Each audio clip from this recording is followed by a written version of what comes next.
Hello and welcome back to my YouTube channel FB with Waleed. दोस्तों, आज की video में मैं आपको बताने जा रहा हूँ 6 कॉमन मिस्टेक्स जो कि बिगिनर्स करते हैं। आप लोगों ने उनसे किस तरह अवॉइड करना है और अपने आप को किस तरह बेहतर बनाना है, आज की वीडियो में मैं आपको ये सब बताने जा रहा हूँ। तो दोस्तों, स्टार्ट करते हैं अपनी आज की ये वीडियो। तो मिस्टेक नंबर 1 ये है कि जब बिगिनर शूट करने लगते हैं तो वो अपने बॉल को सेटअप सही नहीं देते। यानी कहने का मतलब है, जब भी आपने एक परफेक्ट शूट करनी है तो बॉल आपसे कम 3 फीट की दूरी पर हो, लेकिन अगर इससे कम या ज़्यादा होगी तो शूट आपसे सही नहीं लगेगी। उसकी वजह यह है कि जब बॉल आपसे दूर होगी तो आपको लॉन्ग स्टेप लेने पड़ेंगे, जिससे आपका मोमेंटम सही नहीं रहेगा और आप ज़्यादा स्टेप लंबे लेने की वजह से आप गिर भी सकते हैं। और यही बात अगर हम छोटे स्टेप की वजह से करें तो ये भी हो सकता है आपका वीक फुट या स्ट्रॉन्ग फुट एक दूसरे के आगे आ जाए और आप अटक कर खुद ही गिर जाएँ। बाज़ औक़ात आपने इंटरनेशनल प्लेयर भी ये देखे होंगे, जब वो शूट करने लगते हैं तो वो अपने से 3 फुट की दूरी पर रखते हैं बॉल को, लेकिन अगर वो इससे कम रखते हैं तो वो गिर भी जाते हैं। तो मैं आपको यही सजेस्ट करूंगा कि आपने बॉल को अपने 3 फीट या 4 फीट की दूरी पर रखना है, ताकि आप परफेक्टली शूट कर सकें।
मिस्टेक नंबर 2 ये है कि बिगिनर्स जब भी बॉल रिसीव करने आ रहे होते हैं तो वो उसको, यानी कि हवा से जब भी उनके पास बॉल आ रही होती है तो वो कहते हैं पहले इसको बाउंस होने दो, मैं फिर कंट्रोल करूँगा।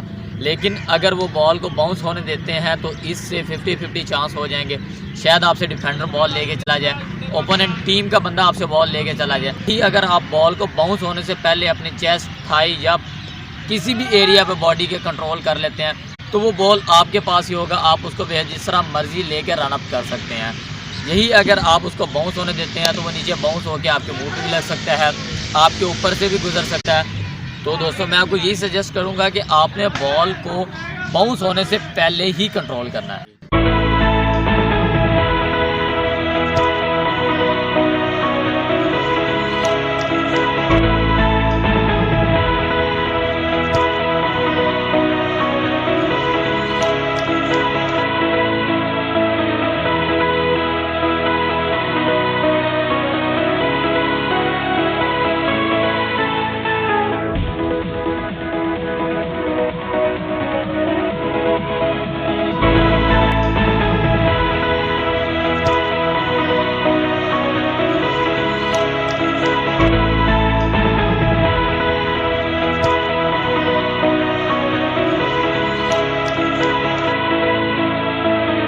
मिस्टेक नंबर 3 दोस्तों, ये मिस्टेक बिगिनर्स के अंदर बहुत ही ज़्यादा कॉमन है। वो मिस्टेक ये है कि जब भी कोई बिगिनर फुटबॉलर बॉल रिसीव करता है तो वो बॉल अपनी तरफ से तो कहता है कि मैं सही खिला रहा हूँ, लेकिन वो बॉल खिला देता है उस मैन को जो ऑलरेडी अंडर प्रेशर खड़ा होता है। यानी कि उसके ऊपर पहले ही 2 डिफेंडर या 1 डिफेंडर उसको ऊपर प्रेशर क्रिएट कर रहा होता है और वो बॉल उसको खिला देता है, जिसकी वजह से बॉल ज़ाया हो जाता है। दोस्तों, आप लोगों ने बॉल हमेशा उस मैन को खिलाना है जो फ्री खड़ा हो और आपको दोबारा पास दे सकता हो। उस मैन को बिल्कुल नहीं खिलाना जो ऑलरेडी अंडर प्रेशर खड़ा हो।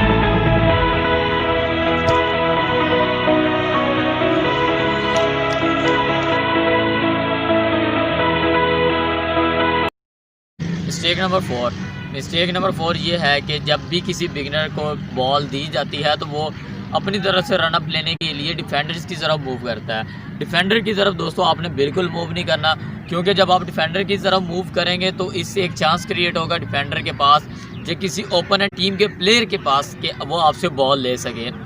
आप लोगों ने जब भी बॉल लेनी है तो एक साइड से बॉल लेनी है, डिफेंडर की तरफ मूव बिल्कुल नहीं करना दोस्तों। डिफेंडर की तरफ मूव करने से बॉल आप इजीली खो सकते हैं। अगर यही बॉल अगर आप डिफेंडर के साइड से लेते हैं तो आपके पास चांस होगा उससे बॉल लेकर आगे निकलने का, जिससे आप गोल भी कर सकते हैं।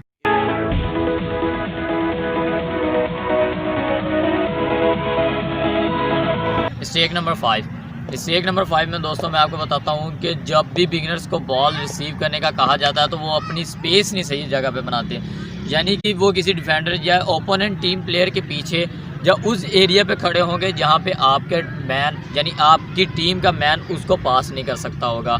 दोस्तों फुटबॉल टीम में भी गोल स्कोरर देखे जाते हैं, लेकिन सबसे ज़्यादा फोकस उन मैन पे किया जाता है जब भी ट्रायल हो रहे होते हैं कि ये बॉल बंदा रिसीव किस तरह कर रहा है और आगे पास दे के दोबारा जगह बना रहा है कि नहीं बना रहा है। दोस्तों अगर आप एक परफेक्ट पास देकर रिसीव करके अगर एक परफेक्ट आगे से जगह भी बनाते हैं बॉल दोबारा रिसीव करने के लिए तो आप एक बेस्ट प्लेयर होंगे। मेरी सजेशन आपको दोस्तों यही है कि आप लोगों ने बॉल दूसरे मैन को देने के बाद आगे एक प्लेस बनानी है ताकि आप गोल स्कोर करने के काबिल हो सकें।